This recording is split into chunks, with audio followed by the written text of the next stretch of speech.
Hello students, अगर आप हमारे इस चैनल पर पहली बार आ रहे हैं तो हमारे वीडियो को आप सब्सक्राइब करना न भूलें, बेल आइकन दबाएं और ऑल करें, जिससे कि वीडियो के अपलोड होते ही आपको हमारे वीडियोज़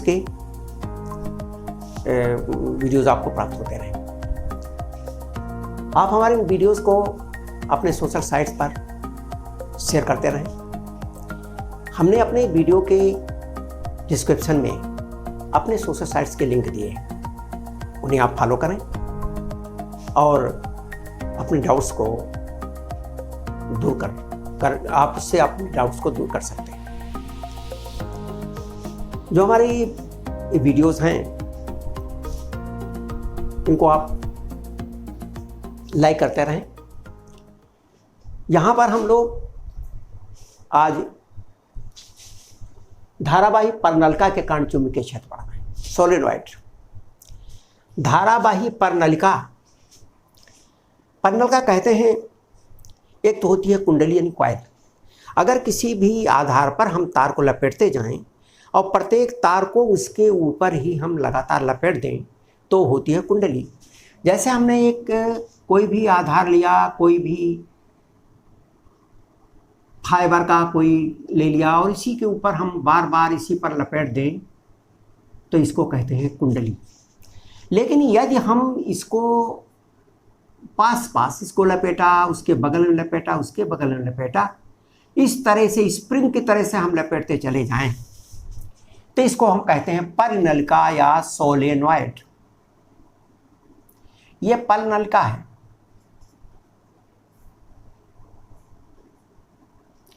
परनलिका के कारण ये परनलिका है। हमने ये दूर दूर दिखाए हैं, लेकिन ये जो फेरे लगे रहते हैं ये बिल्कुल सटा के लगे होते हैं, एक दूसरे से बिल्कुल छूते हुए। इंसुलेटेड वायर रहता है, विद्युत रोधी रहता है, स्पर्श तो करता है लेकिन करंट एक दूसरे से लीक नहीं करती, बिल्कुल बगल बगल से तार लपेटे रहते हैं। तो ये दिखाया हमने दूर दूर, जिससे प्रकट हो कि देखिए कहाँ कहाँ कॉइल लगी हुई है। तो ये इस तरह से फंदे इसलिए लगाए गए हैं। ये इसके बीच का अक्ष है। इसके अंदर जब धारा बहेगी तो धारा इस तरह से जाएगी। अगर आप देखें तो धारा इसमें एंटी क्लॉकवाइज बह रही है, और धारा हम जानते हैं कि जब एंटी क्लॉकवाइज बहती है तो वो नॉर्थ पोल होता है। तो ये नॉर्थ हो गया, ये साउथ हो गया। ये इसका बीच का ये इसका ये अक्ष है इस हमारे सोलेनॉइड का। इस सोलेनॉइड में ये जो तार से धारा बहती है, तार से इधर को धारा आ रही है और इसके इस बगल के तार से ये ऊपर को धारा जा रही है। तो पास के तार में एक का जो चुंबकीय फ्लक्स है, चुंबकीय बल रेखाएं इधर को जा रही हैं, एक की चुंबकीय बल रेखाएं इधर से इधर को जा करके, तो इधर से गई इधर से निकली, इसकी इधर से गई इधर से निकली। तो आप देखें इस जगह पर दोनों के जो चुंबकीय बल रेखाएं हैं एक दूसरे के विपरीत हैं। इसकी चुंबकीय बल रेखा इधर से इधर को जा रही है, यानी इधर से आती है इधर को जाती है, नीचे से ऊपर आई फिर नीचे गई। इसके भी नीचे से ऊपर आई फिर नीचे गई। जब इसकी नीचे जा रही है इसकी ऊपर आ रही तो एक दूसरे के विपरीत होंगे। इसलिए यहाँ इस जगह पर जो चुंबकीय क्षेत्र होगा वो नगण्य होगा। लेकिन यहाँ पर इस कुंडली के बीच में, सोलेनॉइड के बीच में चारों तरफ की जो चुंबकीय बल रेखाएं हैं वो एक ही दिशा में होती हैं, इसलिए इसके बीच में जो चुंबकीय क्षेत्र होता है वो समान रहता है और बल रेखाएं समानांतर रहती हैं। और यहाँ पर चुंबकीय क्षेत्र बहुत ही प्रबल रहता है, लेकिन यहाँ पर चुंबकीय क्षेत्र कमजोर रहता है, निर्बल रहता है, और इसके बाहर चुंबकीय क्षेत्र और निर्बल रहता है। अगर इनकी कॉइल्स को सटा के बना दिया जाए तो एक आदर्श सोलेनॉइड बन जाएगा, और आदर्श सोलेनॉइड में इसके बाहर मैग्नेटिक फील्ड नगण्य रहती है, यानी जीरो रहती है। तो मैग्नेटिक फील्ड इसके अंदर है और बाहर इसके मैग्नेटिक फील्ड नहीं है। हमें यहाँ पर इसके बीच में मैग्नेटिक फील्ड का मान निकालना है कि ये इस परनलिका के कारण इसके बीच में मैग्नेटिक फील्ड कितनी होगी। हमने यहाँ पे ये भी मान लिया है कि ये हमारी जो सोलेनॉइड है उसमें बहुत लंबा तार लपेटा हुआ है और सोलेनॉइड की लंबाई भी बहुत है, बहुत अधिक लंबी सोलेनॉइड है। हमने इसके लिए ये हमारे तार के जो फेरे लगे हैं, हमने अगर सोलेनॉइड को, ये सोलेनॉइड लपेटा हुआ इसको बीच से काट दें तो तार आते हुए फिर इधर जाते हुए आते जाते इस तरह से ये दिखेंगे। आए धारा गई, फिर आए धारा गई, इस तरह से दिखेंगे। तो ये एक तरह से ये हमारे तार हैं। कितने तार हैं? तारों की ये संख्या है। कितने, जितने बार धारा उसमें जाएगी, धारा की संख्या उस क्षेत्र में उतनी होगी। हम इसमें एम्पियर का सर्किटल लॉ लगाएंगे। इसमें हम एम्पियर का परपथीय नियम लगाएंगे। एम्पियर के परपथीय नियम, एम्पियर के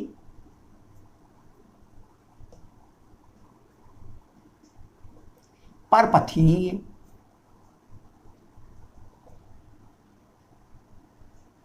नियम के लिए हमको कोई ना कोई बंद परपथ बनाना पड़ेगा। हमने पी क्यू आर एस एक बंद परपथ बनाया। हमको पी पर चुंबकीय क्षेत्र ज्ञात करना है जो उस पी से होकर जाता है। एम्पियर के परपथीय नियम के लिए पी क्यू आर एस बंद परिपथ बनाया। यानी एक तरह से ये हमारा आयताकार है। यहां पर P Q equal to L, जहां P Q equal to L, इसकी यहां से यहां तक दूरी एल है। आप यहां ध्यान से देखें, जो यहां पर चुंबकीय क्षेत्र है वो पी क्यू इसके तो समानांतर है, लेकिन इसके ये लंबवत है और यहाँ चुंबकीय क्षेत्र है ही नहीं। यहाँ भी ये जो एस पी है, यहाँ भी चुंबकीय क्षेत्र इस लंबाई के लंबवत है। आइए हम एम्पियर के परपथीय नियम को यहाँ लागू करते हैं। पी क्यू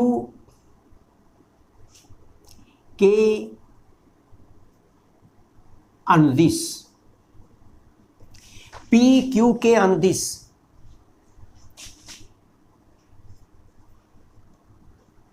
चुंबकीय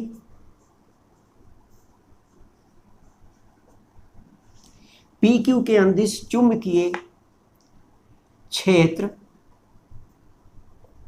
का रेखीय समाकलन,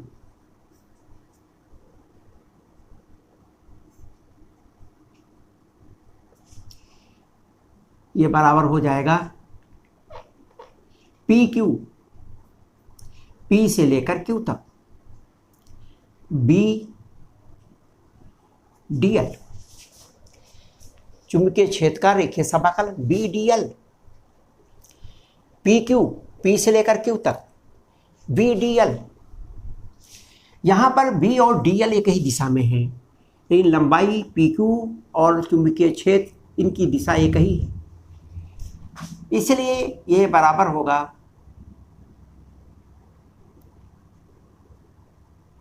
बी डी एल कास 0 यानी बी डी एल।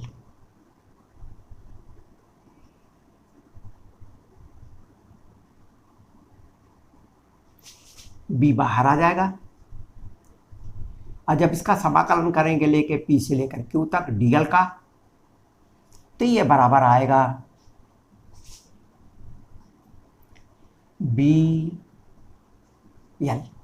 डीएल का समाकलन, डीएल का समाकलन यहाँ से लेकर यहाँ तक ये डीएल है, ये बी है।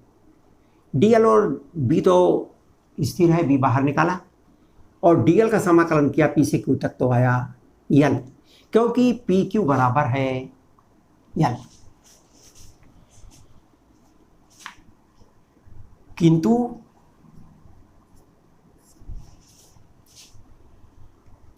B Q R, Q R B D L equal to 0 यहां पर निकालेंगे तो या जो डी एल है यानी जो परिपथ है वो चुंबकीय क्षेत्र के लंबवत है, 90 डिग्री पर है, इसलिए बी डी एल cos 90 बराबर 0, ये 0 होगा। इसी प्रकार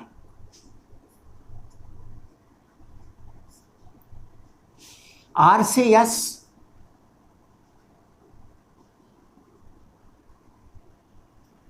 बी डी एल ये भी बराबर 0 होगा, सिंस बी 0 है। यहां पर ये कॉइल से बाहर का हिस्सा है, यहां पर बी 0 है, इसलिए बी डी एल 0 हो जाएगा। और S P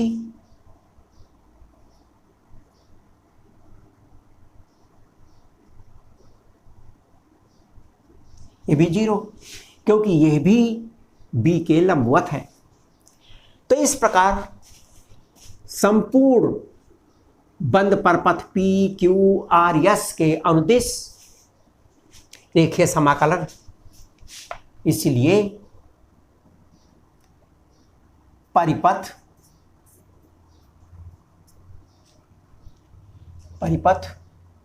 P Q R S के अनुदिश रेखीय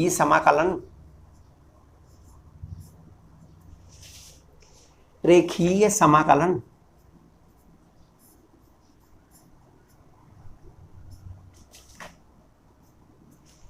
इन सबको जोड़ देंगे तो यह आएगा पी से Q B D L plus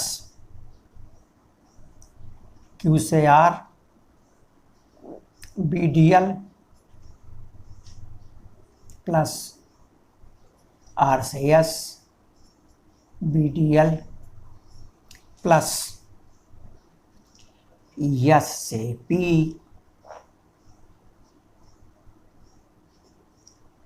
B D L, और ये बराबर हो जाएगा, ये सभी 0 हो जाएंगे, खाली बचेगा आपको बी एल, यानी ये भर के बचेगा B L. B D L P से क्यू, इसका मान यह आता है, केवल यही बचेगा,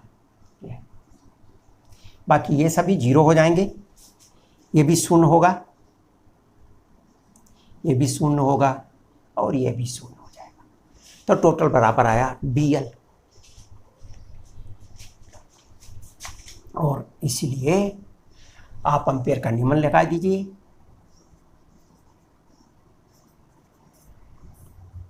एम्पेयर के परपथीय नियम से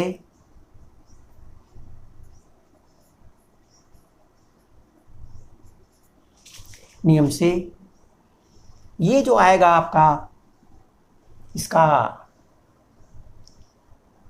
रेखीय समाकलन, ये जो आया बी एल, इसका मान बराबर होना चाहिए म्यू 0 टाइम्स जितनी करंट इसके अंदर हो। हमने मान लिया कि इसके अंदर संख्या है n, टोटल संख्या है n कहते हैं एकांक लंबाई में फेरों की संख्या, और कुल लंबाई है l, तो यह बराबर हो गया n into l।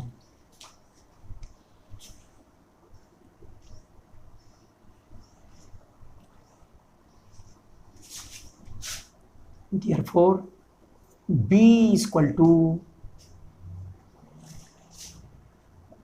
n l into I, current B हो गया म्यू 0 n आई, l से l कट जाएगा।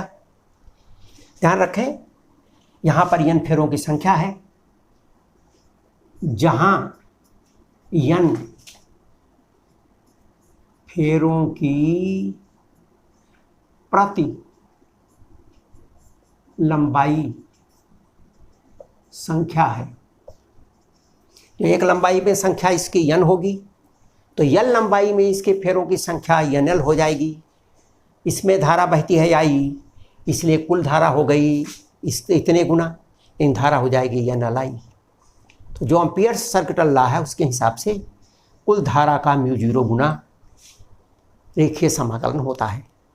तो ये बराबर इसके, और इसलिए बी बराबर म्यू जीरो एन आई।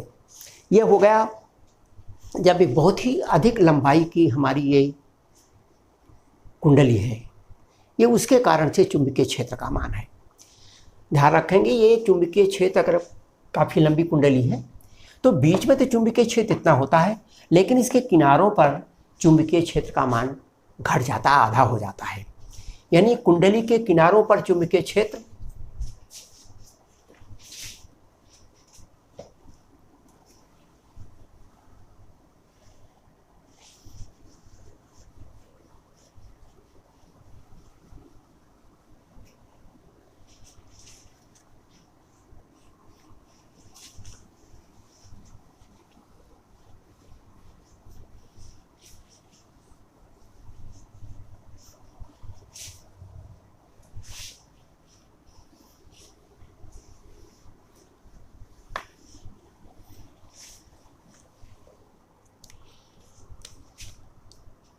कुंडली के,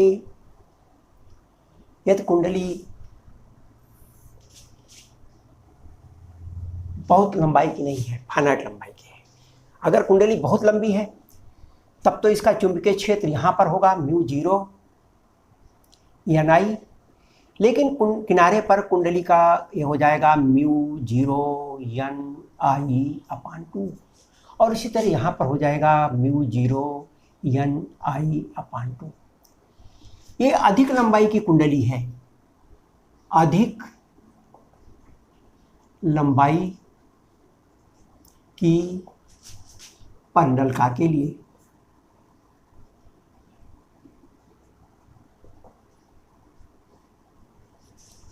अधिक लंबाई की परिनलिका के लिए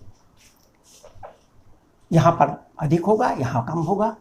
यानी इसको अगर देखें तो चुंबकीय क्षेत्र का मान यहाँ अधिक होगा, लेकिन किनारों पर चुंबकीय क्षेत्र आधा हो जाएगा। यहाँ जितना यहाँ चुंबकीय क्षेत्र होगा म्यू जीरो एन आई, और यहाँ पर ये चुंबकीय क्षेत्र उसका आधा होगा mu zero N I by two. ये तो हुआ अधिक लंबाई की परिनलिका के लिए। लेकिन अगर हमारे पास जो परिनलिका है वो अधिक लंबाई की नहीं है, फाइनाइट लंबाई की है, परिमित यानी फाइनाइट,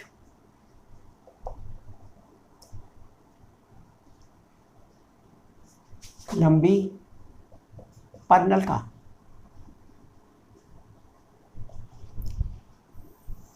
अगर परिनलिका हमारी बहुत लंबी नहीं है, अगर अधिक लंबाई की नहीं है, तो उसके बीच में चुंबकीय क्षेत्र,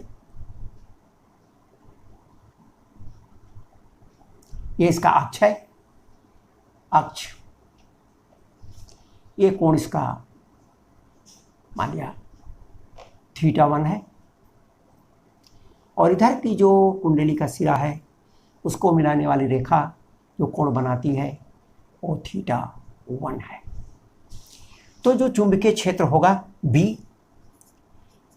mu zero N I upon two cos θ2 minus cos θ1 इतने के बराबर होगा। हमको इसकी गणना नहीं करनी, केवल इसके सूत्र की जरूरत कभी कभी पड़ती, तो इसका ये सूत्र ही हमको याद रखना है। अब ये तो हो गया हमारी जो सोलेनॉइड है या परिनलिका है। लेकिन एक इसी परिनलिका में एक आता है जिसे हम टोरॉइड कहते हैं, धारावाही टोरॉइड।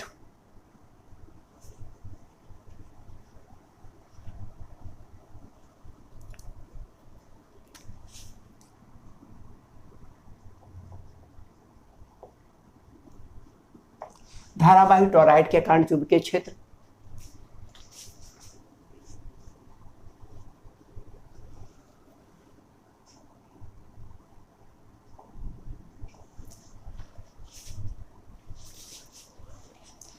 ध्यान रखें, जो टोरॉइड है वास्तव में इसमें सिराविहीन नलिका भी, इसको सिराविहीन परनलिका भी कहते हैं, क्योंकि इसमें जो परनलिका होती है हमारी, उस परनलिका के को मोड़ कर दोनों सिरों को मिला देते हैं। जो हमारी परनलिका है, मान लीजिए ये एक नली है जिसके ऊपर बहुत सारे फेरे लपेटे गए हैं, एक कुंडली बनी और इसको हमने मोड़ दिया।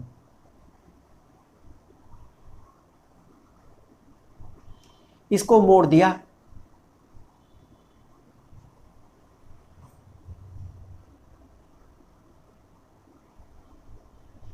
ये टोरॉइड बन गया। उसी को उसके दोनों सिरे को लाके मोड़ दिया। जो हमारी सोलेनॉइड थी, जो कुंडली थी, जो स्प्रिंग जैसी बनी हुई थी, उसी को मोड़ा और दोनों सिरे उसके जोड़ दिए तो वृत्ताकार एक कुंडली बनेगी, लेकिन उसके ऊपर फेरे इस तरह से लगे हुए होंगे। ये हमारा टोरॉइड है। ध्यान रखें, इस टोरॉइड में इसके बाहर तो चुंबकीय क्षेत्र नहीं रहता। बाहर B = 0। और यहां अगर यहां भी चुंबकीय क्षेत्र निकालते हैं तो इसका चुंबकीय क्षेत्र यहां भी नहीं होता, यहां भी चुंबकीय क्षेत्र का 0 रहता है। अब चुंबकीय क्षेत्र इसके अंदर, इसका जो कुंडली बनी है, टोरॉइड है, इसके अंदर इसका जो अक्ष है, यहां पर चुंबकीय क्षेत्र होता है। जहां हमने डॉटेड लाइन बनाई है, यही है टोरॉइड का अक्ष।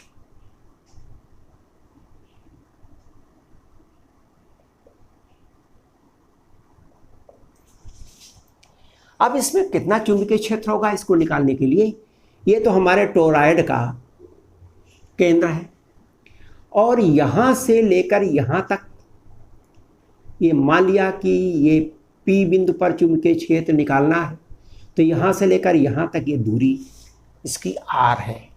ये बिंदु P है जहाँ चुंबकीय क्षेत्र को निकालना है। हम इसको थोड़ा और बड़ा बनाएं तो शायद क्लियर हो जाए।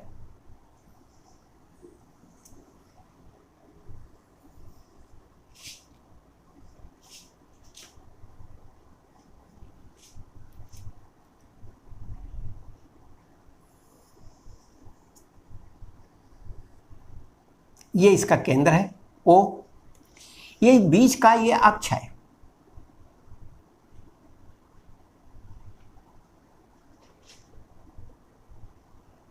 ये इसका बीच का अक्ष है। इसके बीच के अक्ष पर चुंबकीय क्षेत्र ज्ञात करना है। मान लीजिए कोई बिंदु P है जिसकी दूरी यहां से R है। इस बिंदु पर चुंबकीय क्षेत्र ज्ञात करना। इसके बाहर भी 0 है और यहां भी इसमें क्षेत्र नहीं है, क्षेत्र इसके बीच में है। तो ये चुंबकीय क्षेत्र होगा कितना? चुंबकीय क्षेत्र निकालने के लिए हमने एम्पियर के सर्किटल लॉ का ही प्रयोग किया है।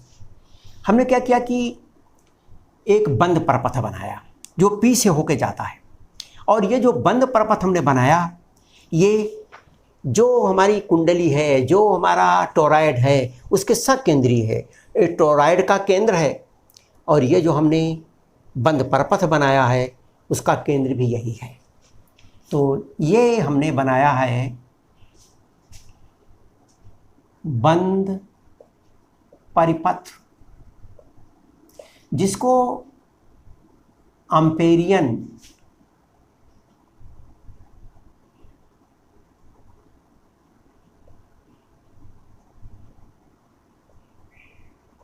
इसको हम एम्पेरियन पथ भी कहते हैं। अब ये हमने बंद परपथ बनाया। इस बंद परपथ से किसी भी बिंदु पर अगर देखें तो जो चुंबकीय क्षेत्र है, चूंकि ये कुंडली ऐसे है, ऐसे, इसलिए इस जो धारा इधर से जा रही है तो इसके लंबवत दिशा में चुंबकीय क्षेत्र होगा। अर्थात प्रत्येक स्थान पर जो चुंबकीय क्षेत्र की दिशा होगी, ये है बी की दिशा और ये है डीएल की दिशा, यानी डीएल और बी दोनों एक ही दिशा में होंगे।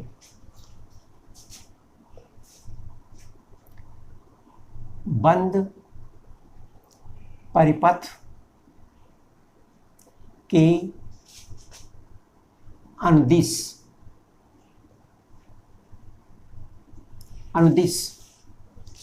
चुंबकीय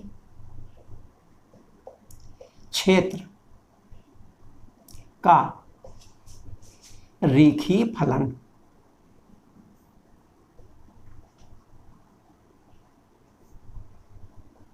चुंबकीय क्षेत्र का रेखीय फलन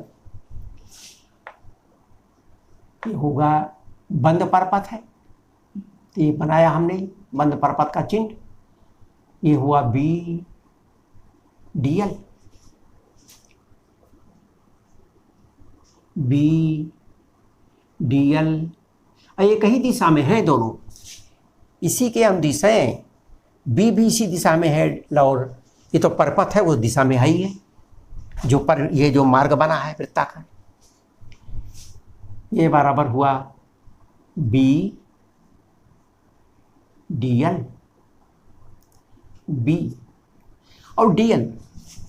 डीएल यानी समाकलन करें तो ये डीएल का मतलब ये जो मार्ग बना पथ, इसकी पूरी लंबाई, ये हुआ 2 पाई आर, ये है इसकी त्रिज्या, तो ये हुआ 2 पाई आर, ये हुआ रेखीय समाकलन और इसका मान बराबर होना चाहिए mu times the total current. Total current कितनी होगी? टोटल करंट, इसमें जितने फेरे होंगे उतनी ही गुना करंट होगी। जितने फेरे होंगे वो सभी फेरे, 1 2 जितने भी फेरे हैं सब इस से होके जा रहे हैं, इसको पार कर रहे हैं, सभी इसके अंदर से प्रवेश कर रहे हैं। कितने हों? जितने इसके नंबर ऑफ टर्न्स हों। तो यदि कुल फेरे बराबर n, तो करंट धारा नेट या नेट धारा या धारा I, धारा का मान हो जाएगा n इंटू I, एक में I और n गुना धारा है, तो इसलिए एम्पियर के नियम से B 2 पाई R बराबर n I, और इसलिए B equal to n I upon 2 pi R।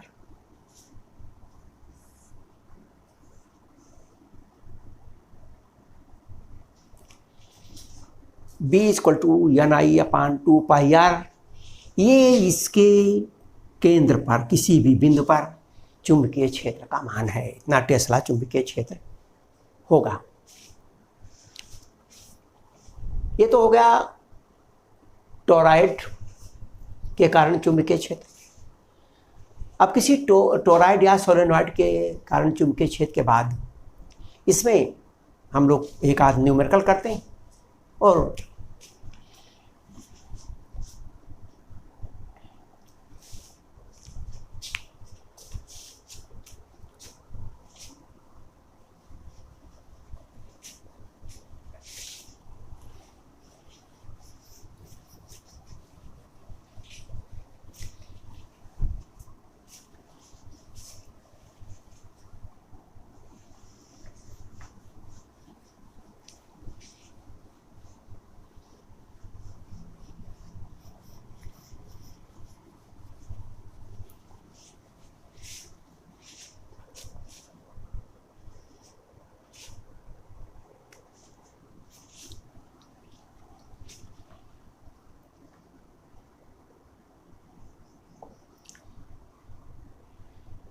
एक इलेक्ट्रॉन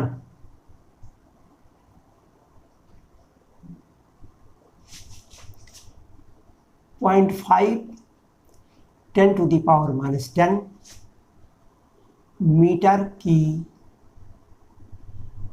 मीटर की त्रिज्या के वृत्तीय पथ पर 2 × 10⁻7 मीटर पर सेकंड की चाल से चक्कर लगा रहा है।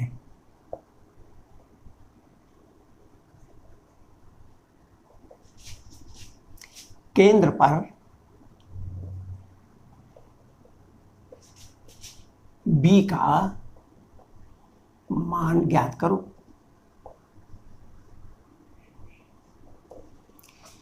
अब ये इलेक्ट्रॉन चक्कर लगा रहा है, ये केंद्र है। इलेक्ट्रॉन चलता है, धारा बहती, तो इलेक्ट्रॉन के कारण से धारा जब बह रही, तो धारा के बहने के कारण अगर वृत्तीय मार्ग पर धारा बहती है तो केंद्र पर चुंबकीय क्षेत्र पैदा करती है। यहाँ इसकी त्रिज्या दी हुई R दिया है और जिस चाल से चक्कर लगा रहा है वो चाल भी दी है, यानी V का मान दिया है 2 × 10⁻7। हमको B का पता है, इसलिए एक चक्कर लगाने का समय निकाल आएगा। इलेक्ट्रॉन के लिए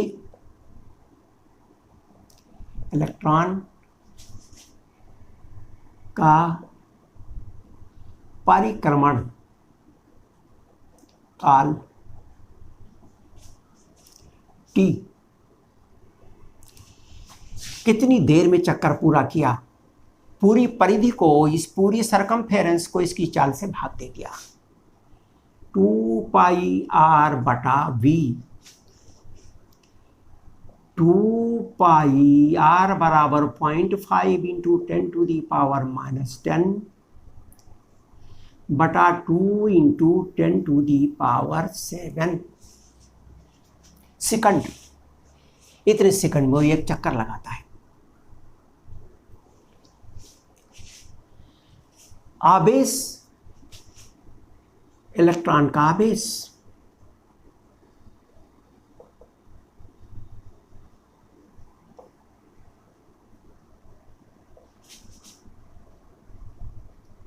(1.6 × 10⁻⁹ कूलम। हमें आवेश का पता है और इसीलिए तुल्य धारा उस इलेक्ट्रॉन के कारण कितनी धारा बह रही है, तो धारा I बराबर E/T 1.6 10⁻⁻19 अपान 2π। इसको थोड़ा छोटा कर सकते तो इसको कर लें, ये 2 से 2 कट जाएगा, 0.5 पाई और 10⁻⁻17। तो यहां पर आ जाएगा, ये T का मान रख दिया 0.5 पाई 10⁻⁻17 और इसलिए केंद्र पर चुंबकीय क्षेत्र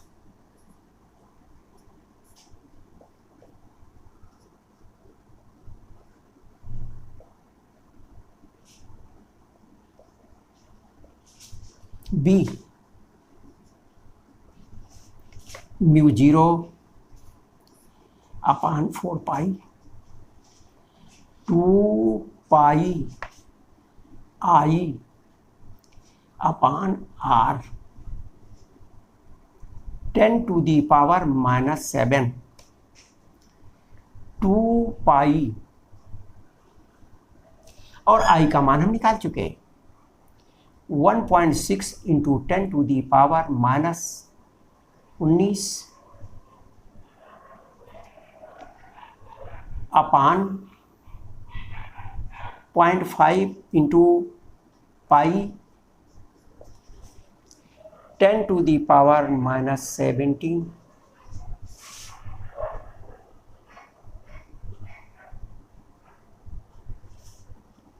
ये हो गया आई, 2 पाई आई अपान आर, आर का मान यहां रख दिया, आर बराबर है 0.5 10⁻⁻10 मीटर। बस ये हो गया चुंबकीय क्षेत्र। इसलिए B = इसको हल करते हैं,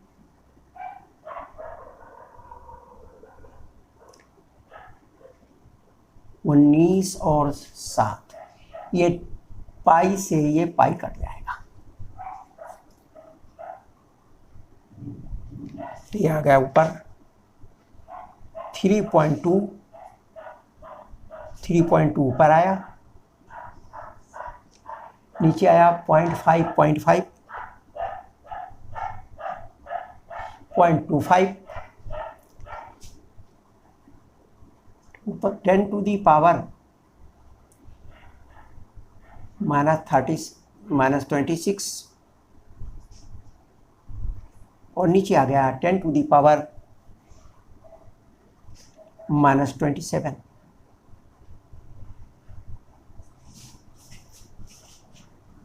कट जाएगा,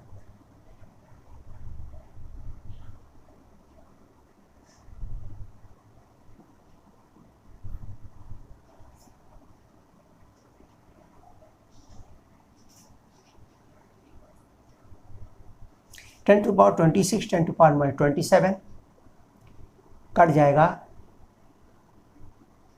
तो ये बचाएगा आपका 10, -10 नीचे बचाएगा, ऊपर जाएगा तो हो जाएगा ये 10, और इसलिए B बराबर आया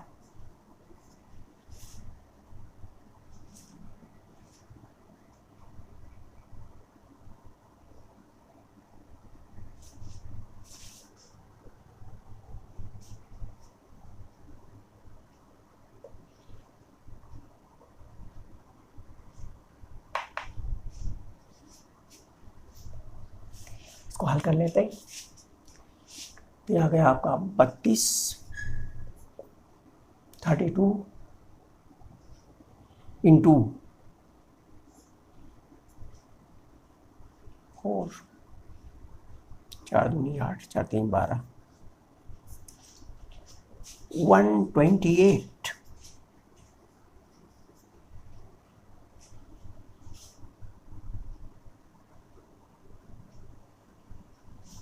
ये पाई से पाई कटा, 5 पाई यहाँ रहा, 2 पाई आई, पाई से पाई कट गया,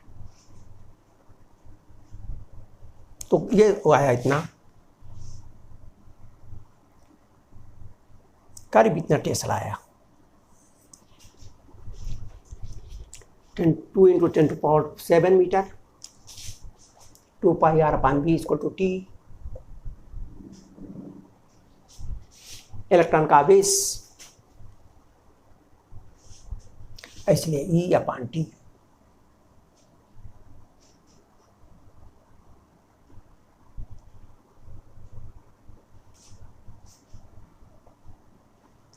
(4 पाई 2 पाई I/R)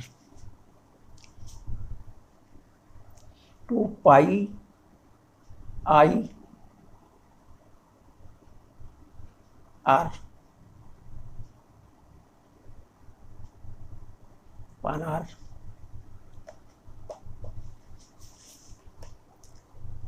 तो वह तो ठीक ही रहा है, 9 7 26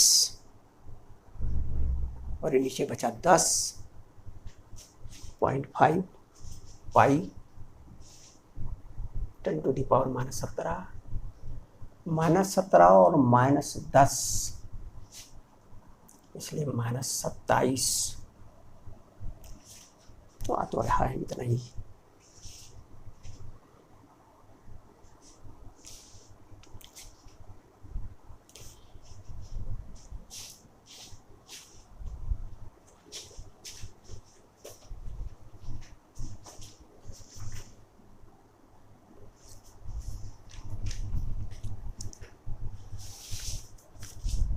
अब इस वीडियो को देखने के लिए और आपको बहुत बहुत धन्यवाद। हमारे वीडियो के जो डिस्क्रिप्शन है उसमें हमारे सोशल साइट से ये जो दिए हैं उनको आप फॉलो करें। बहुत बहुत धन्यवाद।